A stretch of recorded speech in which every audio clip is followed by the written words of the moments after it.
My name is Isabella Hayes, and I was 26 years old the night my life split cleanly into two halves. There was the version of my life before the barbecue, and everything that came after. The strange part is that the moment itself was quiet. No screaming, no dramatic fight. Just a sentence spoken casually in front of a crowd of people who suddenly didn't know where to look. But I'm getting ahead of myself, because if I'm honest, the truth is that the cracks had been forming long before that night. I just kept pretending they weren't there. Our best friend Marcus hosted the same summer barbecue every year. It was one of those traditions that had slowly become part of adulthood. The kind where you see the same group of friends, eat too much grilled food, and talk about jobs, rent, and vacations you might someday afford. Daniel and I had been together 5 years. 5 years of shared rent, shared groceries, shared weekends on the couch watching shows neither of us really cared about. 5 years of stability. And maybe that was the problem. Lately, Daniel had been restless. He'd scroll endlessly through social media, pausing on pictures of old college friends living in glass apartments in New York or flying somewhere that looked expensive. Sometimes he'd sigh without realizing it. Sometimes he'd stare out the window like he was already somewhere else. I told myself it was normal. A late 20s slump. Everyone went through it. So when Marcus invited us to the barbecue, I thought it might help. A night with friends. A few drinks. Something familiar. I even bought a new dress. Navy blue. Because Daniel once said that color made my eyes look brighter. When we arrived, everything felt normal. For about 20 minutes. Daniel stayed close to me at first, holding a beer while we made small talk with friends. Then she arrived. Her name was Victoria Lane. And the entire energy of the party shifted the second she walked through the gate. You know the kind of person who doesn't enter a room. They occupy it. Victoria was that kind of person. Tall heels clicking against the patio stones. Perfectly styled hair. Confidence that seemed expensive. She was introduced as a friend of Marcus's cousin who had recently moved back from the city. Finance world. Private clients. Luxury lifestyle. Or at least that's what everyone assumed. I noticed Daniel noticing her. It was subtle. His posture straightened. His eyes followed her across the yard. "Who's that?" he asked. "Not sure," I said. "Friend of a friend, I think." But he was already watching her. 10 minutes later, I lost him. I was standing near the grill talking to Marcus about work when I heard Daniel laugh. Not his usual polite laugh. A real one. The kind I hadn't heard in months. I turned. Daniel was standing with Victoria near the patio table. She was telling a story, her hands moving dramatically as she spoke. Daniel leaned closer to hear her. Victoria touched his arm lightly. A casual gesture. Familiar. Too familiar. Something cold settled in my stomach. Marcus noticed where I was looking. His smile faded. "Oh," he said quietly. "You've met Victoria already?" "No," I said. Marcus scratched the back of his neck. "Yeah, she's Daniel's ex." That sentence landed like a dropped plate. "Ex?" I asked. "From college," Marcus said carefully. "They dated a long time ago." I watched Daniel laugh again at something Victoria said. He looked alive, excited, like someone had turned the lights back on inside him. Marcus muttered under his breath. "Victoria Lane is trouble." I tried once to interrupt them. I walked over and gently placed a hand against Daniel's back. "Having fun?" I asked. He turned, but the smile he gave me felt different. Polite. Distant. "Yeah," he said. "Isabella, this is Victoria." Victoria looked me up and down with a slow, evaluating gaze. "Oh," she said smoothly. "So you're Isabella." Daniel shifted awkwardly. "Victoria and I dated in college." "Briefly," Victoria added. Her smile was sharp. Then she looked at Daniel again. "As I was saying, after we closed the deal in Monaco, my client insisted we take his yacht along the coast for a week." Daniel's eyes widened. "Seriously?" She laughed. "Spontaneous trips are the only way to live." And just like that, I was invisible again. 2 hours later, everything collapsed. Victoria stood near the patio doors holding a set of sleek silver car keys. Daniel stood beside her. A small group had gathered. Victoria twirled the keys between her fingers. "This party is nice," she said casually. "But honestly," her eyes landed on Daniel. "You seem like someone who appreciates a faster pace." Daniel smiled. Victoria tilted her head. "I could give you a better life than this." She said it like a joke, but her eyes were serious. Everyone went quiet. Daniel laughed, and then he looked straight at me. "Well," he said, "she's not wrong." The silence around us thickened. Victoria smirked. Daniel took a step closer to her. Then he delivered the sentence that split my life in half. "Isabella," he said, "you're just boring." The word hung in the air. Someone's drink clinked against glass. Daniel shook his head slightly. "You're comfortable, predictable, safe." Victoria slipped her arm through his. "Come on," she said. Let's go somewhere interesting. Daniel didn't hesitate. They walked past me, through the silent crowd, out the gate, and into the night. No goodbye, no apology, nothing. Just gone. I stood there for nearly a minute while everyone stared. Finally, I set my unfinished drink down on the railing. I walked through the quiet house, out the front door, and into my car. The drive home was silent. No music, no tears, just the hum of the engine, the empty passenger seat, and one clear thought forming slowly in the quiet. Something in my life had just ended. And for the first time, I wasn't entirely sure it was a bad thing. I didn't cry that night. People always assume heartbreak looks dramatic. Screaming, shattered glasses, ugly sobbing into pillows. But humiliation has a different texture. It's quieter, colder. The drive home felt like moving through thick fog. The streetlights flashed across the windshield in steady intervals, each one illuminating the empty passenger seat for a fraction of a second. Daniel's seat. 5 years of memories sat there like ghosts. I pulled into the driveway of the house we had chosen together 3 years earlier. A small place. 2 bedrooms. A patchy backyard Daniel once swore he'd turn into a garden. The house looked the same as always, but it felt like a stranger's home. I turned off the engine and sat there for a moment, listening to the ticking sound of the cooling car. Then I went inside. The third step on the staircase creaked like it always did. The faint smell of Daniel's cedarwood cologne lingered in the hallway. The living room lamp was still on from when we'd left earlier that evening. Everything was normal, and that somehow made it worse. I didn't turn on any other lights. I stood in the dim room for a long moment, breathing slowly. The numbness helped. It was like a thin layer of ice over something deeper and darker that I refused to look at yet. Eventually, I walked to the bedroom. Daniel's side of the closet was messy. Shirts half folded. Shoes kicked carelessly near the wall. My side was neat rows of dresses and blouses. Predictable. Boring. I grabbed a pillow and blanket from the hallway closet and walked into the guest room. The bed there was stiff and unfamiliar. I lay down and stared at the ceiling. The numbness began to thin just enough for one clear thought to surface. It's over. Not a question. A diagnosis. The relationship had been sick for a long time. Tonight, someone had simply announced the time of death. My phone buzzed on the nightstand. Once. Twice. Then several times in quick succession. I didn't check it. I already knew it wasn't Daniel. It would be Marcus. Or someone else from the barbecue. Concern. Anger. Pity. I didn't want any of it. Eventually, the phone went silent. At some point, I must have fallen asleep because the next thing I knew, pale gray morning light was slipping through the blinds. The house was still quiet. Daniel hadn't come home. That was the final confirmation. I got up and showered. The water ran hot across my shoulders, but I barely felt it. I dressed in jeans and a plain white t-shirt. Muscle memory carried me through the morning routine. Coffee. 1 mug instead of 2. I sat at the kitchen island watching steam rise from the cup. That's when my phone rang. Marcus. I let it go to voicemail. It rang again immediately. On the third call, I answered. Isabella, he said instantly. Jesus, are you okay? What the hell was that last night? His voice was furious. I swear to God, if I see Daniel again. I'm fine, I said. My voice sounded strange. Flat. Steady. Marcus paused. You're fine? I'm breathing, I said. And that's enough right now. He exhaled heavily. That guy humiliated you in front of 30 people and walked out with his ex. I know. You want me to come over? No. You sure? I'm sure. Marcus was quiet for a moment. So what are you going to do? I looked down at my coffee. The plan had already started forming in my mind sometime during the night. Not as a burst of anger. More like a checklist. Calm. Methodical. I'm going to handle it, I said. How? You'll see. Marcus sighed. Okay, but if you need anything, you call me. I will. I ended the call and set my phone down. Then I finished my coffee. I started in the bedroom. I didn't pack everything. That would take too long, and honestly, most of it didn't matter anymore. I grabbed my old travel duffel bag from the closet, the one I used for work conferences. Inside it went, a week's worth of clothes, my laptop, important documents from the lockbox, passport, birth certificate, insurance papers, my toothbrush, my favorite book from the nightstand. I moved quietly through the house like a ghost, collecting pieces of a life that no longer belonged to me. Next, I sat down at the kitchen table with my laptop.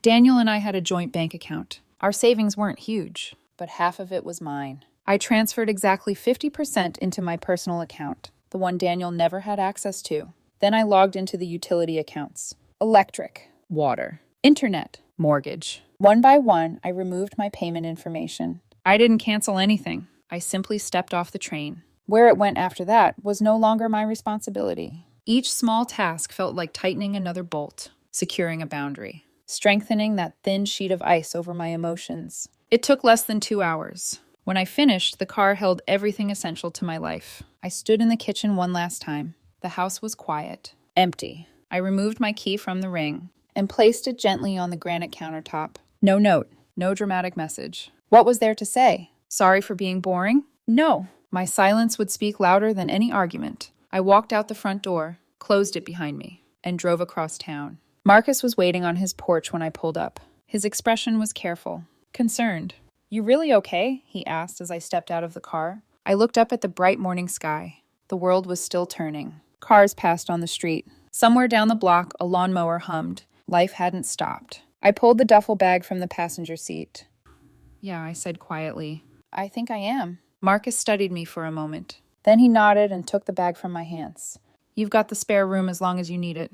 "Thanks." That night, lying in the unfamiliar bed in Marcus's house, the silence felt different. Not suffocating, productive. I went to work. I came home. I ran in the mornings. I read before bed. I didn't talk about Daniel. At first, Marcus tried. He'd bring home beer and sit across from me with the determined look of someone ready to dissect a betrayal. But after a few days, he stopped. Instead, he just treated me like Isabella again, and the relief on his face was obvious. The first crack in that quiet routine came 10 days after the barbecue. Marcus burst through the front door one evening looking like he'd just heard the greatest gossip of his life. "You are not going to believe this," he announced. I looked up from my book.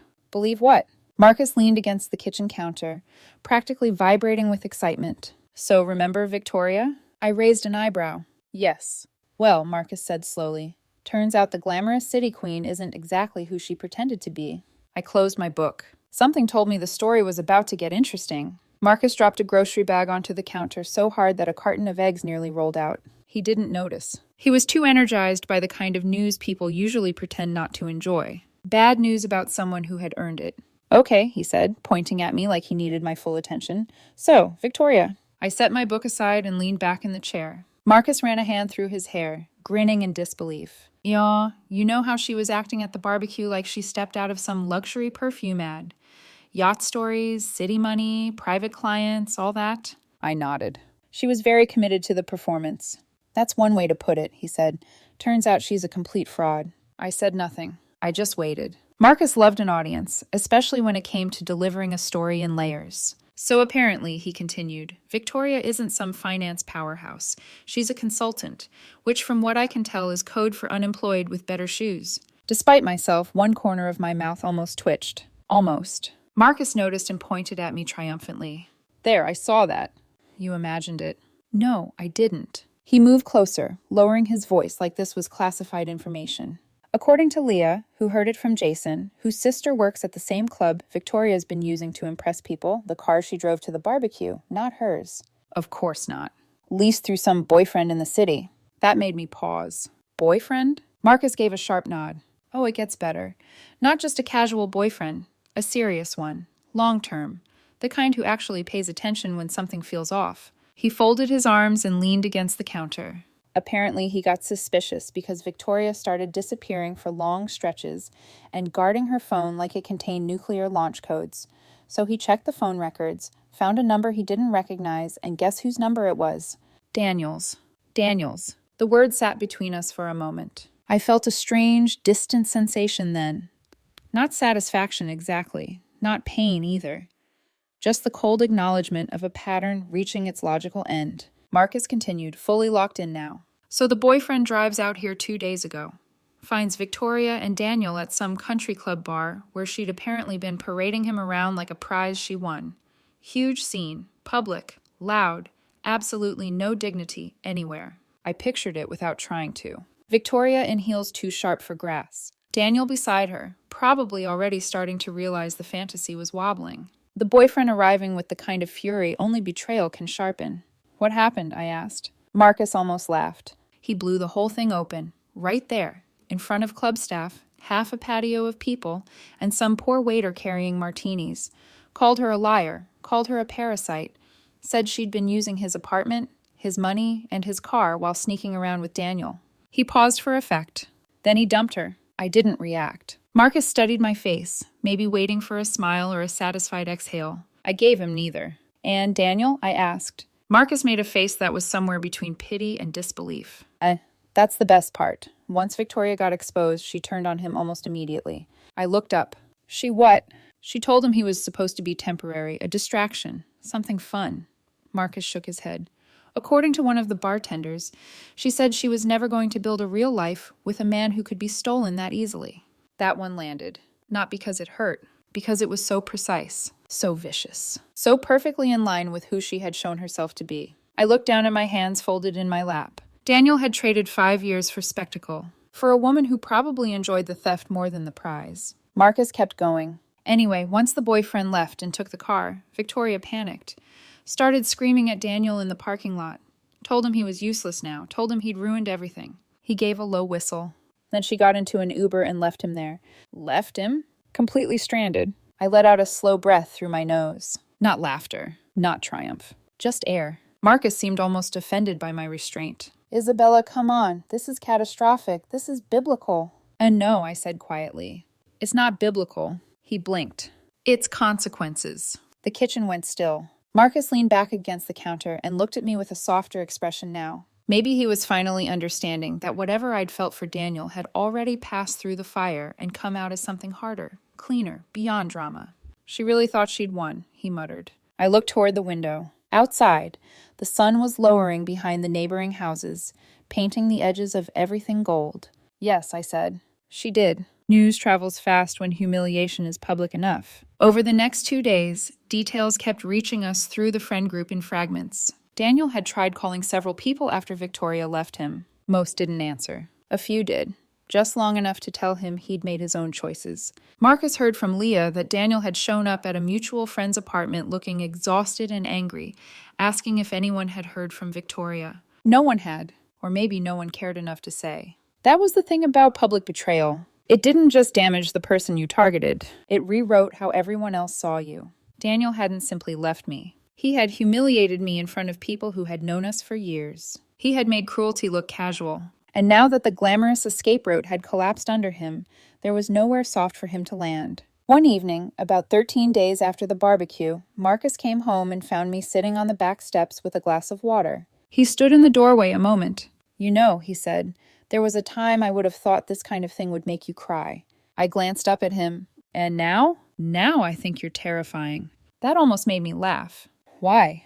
"Because you really don't care anymore." I looked down at the condensation gathering around the glass in my hand. He was wrong. I cared, just not in the way people expected. I cared that I had ignored the warning signs. I cared that I had spent years mistaking reliability for love and routine for mutual devotion. I cared that I had made myself smaller in quiet ways I'd never fully acknowledged until Daniel used that version of me as an insult. But Daniel himself? The desperate man pacing through the wreckage of his own choices? No, that part had already gone distant. "I think," I said slowly, "there's a moment after someone humiliates you deeply enough when grief changes shape." Marcus lowered himself onto the step beside me. "What shape?"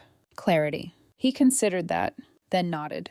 "Yeah," he said after a second. "That sounds like you." We sat in silence for a while. The evening air was warm, carrying the smell of cut grass and distant charcoal from someone else's grill. Almost enough to remind me of that barbecue. Almost, but not quite. Because memory had already begun doing its strange work, sanding off certain details and sharpening others. I no longer remembered what song had been playing when Victoria arrived. I couldn't clearly picture the pattern on the tablecloth near the drinks.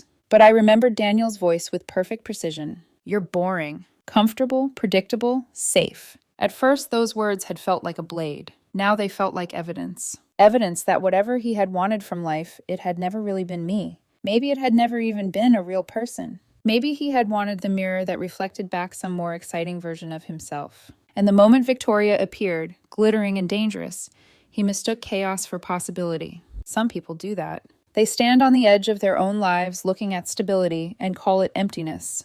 Then they leap toward the first thing that sparkles. The first text came that night. My phone buzzed just after 11 while I was brushing my teeth. Unknown number. I stared at the screen for a moment before opening it. "Isabella, I know you're seeing these. Please just talk to me." No apology. Not really. Just urgency. Need. The assumption that I was still available for his collapse. I set the phone face down on the sink and finished brushing my teeth. When I came back to bed, there were 2 more. It's not what you think. Please let me explain. I didn't answer. The next morning, there were 5 more. The tone had shifted, from pleading to defensive, from regret to blame. I was drunk that night. Victoria manipulated everything. You should have stopped me from leaving. I stared at that line longer than the others. You should have stopped me. As if I had been assigned the responsibility of protecting a grown man from his own character. As if my silence that night was the problem, not his betrayal. I deleted the messages, blocked the number. An hour later, a new one appeared. The new message appeared just before lunch.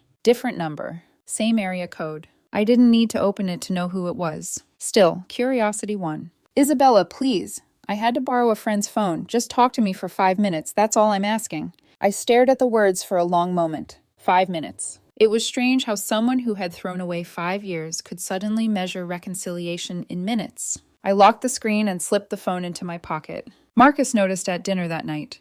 You've been getting messages, he said. It wasn't a question. I shrugged. Daniel? Probably. Marcus leaned back in his chair, his expression sharpening. What do you mean, probably? He's using different numbers. Marcus scoffed. Of course he is. I took a sip of water. I blocked them. That's it? What else would I do? Marcus shook his head slowly, almost in disbelief. I swear, Isabella. The man publicly humiliated you, and now he's blowing up your phone like a teenager who lost his prom date. I didn't answer, because the truth was, Daniel wasn't done. Not even close. The messages continued, each one from a new number, each one with a different tone. At first, they were apologetic. I made the biggest mistake of my life. You know me better than anyone. Please don't shut me out like this. I miss you. I miss our life. I blocked those. Then came the nostalgia. Daniel had always been good at weaponizing memories. Remember that cabin trip in the mountains? When it snowed and we stayed inside for 2 days? Remember when we painted the kitchen at 3 a.m. because we couldn't sleep? Remember when we said we'd grow old in that house together? Those messages stayed on the screen longer. Not because they hurt, but because they were so calculated. Daniel was trying to unlock doors that no longer existed. I blocked those numbers too. Then the messages changed again. Blame began creeping in. You didn't even try to stop me that night. You just stood there like you didn't care. If you had pulled me aside, none of this would have happened.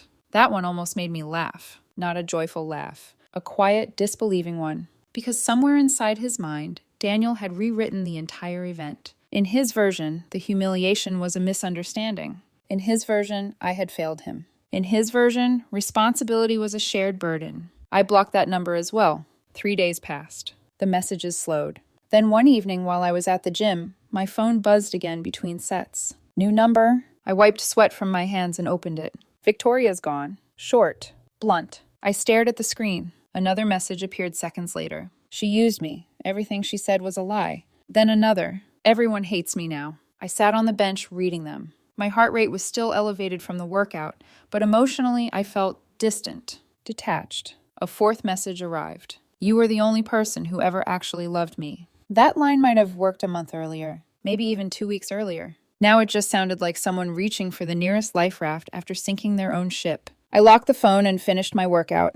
By the time I left the gym, there were 3 more messages waiting. I didn't read them. I blocked the number. The final stage of Daniel's campaign arrived 2 days later. Anger. When guilt fails and nostalgia fails, some people resort to fury. Another unknown number. So this is it? You're just going to ghost me after everything I did for you? You wouldn't even have the life you have now if it wasn't for me. I stared at that message in the parking lot outside the grocery store. The irony was almost impressive. Daniel had always believed he was the center of every story, even the ones where he was clearly the villain. Another message appeared. You're acting like you're better than me now. You're not. I blocked that number too. At that point, it had become routine, like swatting flies. Marcus noticed the shift before I did. One evening, while we were watching a baseball game on TV, he glanced over. You're lighter, he said. What does that mean? You look like someone who finally put down a heavy bag. I considered that. Maybe he was right. Because Daniel's messages no longer felt like hooks pulling at old wounds. They felt like echoes, distant, unimportant. The past trying to convince the present it still mattered. Marcus muted the TV. So, he said, turning toward me, what happens if he shows up in person? I shrugged. Then I tell him the same thing I've been telling him silently for weeks. And that is that there's nothing left to discuss. Marcus nodded slowly. Yeah, he said. I think that would break him. I didn't respond. Because the truth was simpler than that. Daniel wasn't my responsibility anymore. His heartbreak, his regret, his humiliation. Those things belonged to him now, just like the choice that created them. 2 nights later, I left the gym around 9. The parking lot was half empty, lit by harsh fluorescent lights that turned everything pale and flat. I was walking toward my car when I heard my name. Isabella. The voice stopped me instantly, not because it was loud, but because I hadn't heard it in person for nearly 3 weeks. I turned. Daniel stood near the row of vending machines. For a moment, I barely recognized him. He looked thinner. His hair was messy. The expensive confidence he'd worn like armor at the barbecue was gone, replaced by something frayed and desperate. He took a step closer. Isabella, please. And just like that, the distance between past and present collapsed into a single moment. For a moment, neither of us moved. The fluorescent lights above the parking lot hummed softly, casting hard shadows across the asphalt. Somewhere down the street, a car door slammed, followed by the fading rumble of an engine pulling away. Daniel stood a few yards away from me, close enough to see clearly, too far to reach. 3 weeks ago, I had known every expression on his face the way you know the rhythm of a familiar song. Now I studied him like a stranger. His shoulders looked smaller somehow, as if the confidence that used to fill them had leaked out slowly over the past few days. Dark circles sat under his eyes. The expensive haircut he'd always maintained had grown uneven and messy. He looked like someone who hadn't slept properly in a while. Isabella, he said again, softer this time. His voice cracked slightly. I've been trying to reach you. I know. That was the first word I'd spoken to him since the barbecue. It sounded calm, steady. Daniel swallowed hard. I had to borrow a phone just to find you here. I tilted my head slightly. How? He hesitated. Marcus. That made sense. Marcus would never have given him my address or number. But the gym? That would have been easy enough to guess. Daniel rubbed the back of his neck nervously. I've been waiting here almost an hour. The confession hung in the air between us. Waiting. For a version of me that didn't exist anymore. I leaned against my car door but didn't open it. What do you want, Daniel? The question was simple. Direct. He exhaled shakily, as if the words had been building pressure inside him for days. I messed up. That was it. The grand opening statement. 3 words. No drama. No elaborate excuse. Just the bare truth finally arriving after everything else had failed. I know, I said. Daniel blinked, surprised. I'm serious, he continued quickly. What I did that night, I was drunk, and Victoria... I raised a hand. He stopped talking instantly. Daniel, I said quietly, don't rewrite the story. His mouth closed. The silence stretched. I wasn't drunk enough to misunderstand what you said, I continued. You looked directly at me. You called me boring. You walked away with her. Each sentence landed with calm precision. Daniel flinched slightly at the last one. I know, he said again, his voice lower now. And it was the biggest mistake of my life. The words trembled with desperation. I thought she was offering something exciting, something bigger. He laughed weakly, the sound hollow. Turns out she was just chaos. I said nothing. Daniel stepped closer, his hand slightly raised like someone approaching a frightened animal. But you were never chaos, he said. You were home. There it was. The new strategy, not apology. Romantic nostalgia. You were the best thing that ever happened to me, Isabella, he said, and I threw it away because I was stupid. His voice broke. I thought I wanted more, but the truth is, you were already everything. The words echoed in the empty parking lot. 3 weeks ago, they might have destroyed me. Now they sounded like something pulled from a script. Daniel took another step forward. Please, he said. Let's fix this. We can go to counseling. We can move somewhere new. We can start over. His eyes searched my face desperately. Just give me another chance. For a moment, I didn't answer. Not because I needed time to think, but because I wanted him to finish. Daniel's voice softened even further. I love you, Isabella. The words drifted into the night air. Then the silence returned. And finally, I spoke. There is no way, Daniel. The sentence was quiet, but absolute. He froze. What? There is no way, I repeated. Daniel shook his head quickly, panic flickering across his face. You don't mean that. You're just angry. I'm not angry. The truth of that statement seemed to confuse him more than anything else. Daniel stared at me as if trying to locate the emotion he expected to see. Rage. Pain. Something. Instead, he found none of it. I know you still love me, he insisted. The man you called boring died at that barbecue, I said. The words slipped out before I had fully planned them. Daniel's expression collapsed. What? I met his eyes steadily. You humiliated him in front of 30 people. You walked away without even looking back. You killed that version of me. A tear slid down Daniel's cheek, but I felt no satisfaction watching it. Just distance. Vast distance. And the person standing here now? I continued softly. She doesn't belong to you anymore. Daniel's shoulders sagged. I didn't mean it, he whispered. I was stupid. Yes, I said. You were. Another silence settled between us. Daniel wiped his face with the back of his hand. I can change, he said. I know you think I can't, but I can. I studied him for a long moment. Then I shook my head gently. That's not the point. Then what is? The point, I said, is that I don't need you to. The sentence seemed to knock the air out of him. For the first time, Daniel looked truly lost. Isabella, please. His voice had shrunk to something small, fragile. Don't throw away 5 years. I opened my car door. Daniel, I said quietly, you already did. He stepped forward quickly. Wait. Do not contact me again. The words weren't angry. They were calm, final, the way a judge might deliver a sentence already decided. Daniel stopped moving. Behind him, the fluorescent lights buzzed faintly. For a moment, he looked like he might say something else. Beg again. Argue. But whatever words he found in his mind seemed to die before reaching his mouth. I got into the car, closed the door, started the engine. Daniel stood under the parking lot lights, watching. Smaller now. Far smaller than the man who had laughed beside Victoria at that barbecue. I didn't look at him again. As the car pulled out of the lot, his figure shrank slowly in the rearview mirror until he was nothing more than a shadow beneath the lights. At the next red light, I took out my phone. The last unknown number Daniel had used was still in my recent calls. I tapped it. Blocked. Then I set the phone down and drove home. Not to the life I had before, but to a new one. A quiet one. A peaceful one. A life where Daniel Brooks no longer existed,